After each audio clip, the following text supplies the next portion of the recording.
शिवसेनेनं रान पेटवलं होतं। ठिकठिकाणी राऊतांच्या वक्तव्याचा निषेधही करण्यात आला होता।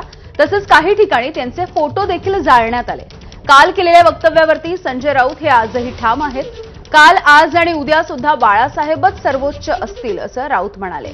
यावेळेला त्यांनी राजन विचारे यांचं नाव घेत एकनाथ शिंदेंवरती जहरी टीका सुद्धा केली आहे। तर श्रीकांत शिंदेंना देखील डिवचलंय।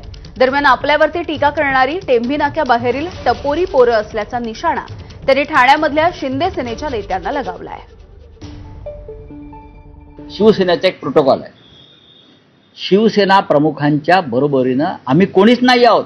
आमचाही फोटो नसेल, उद्धव ठाकरे सुद्धा लावू देणार नाहीत। अशा वेळेला हा अमित शहा आणि मोदी यांना बाळासाहेब ठाकरेंचं नेतृत्व जे आहे टोलेजंग अजूनही राज्यात ते खाली करण्यासाठी त्यांनी प्रतिकूल निर्माण करण्याचा प्रयत्न करतात।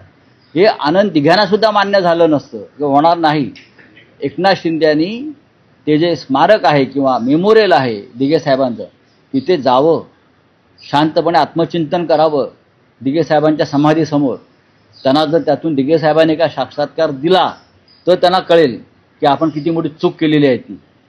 बाळासाहेब ठाकरे हे शिवसेनेचे सर्वोच्च नेते तेव्हाही होते आणि आजही आहेत।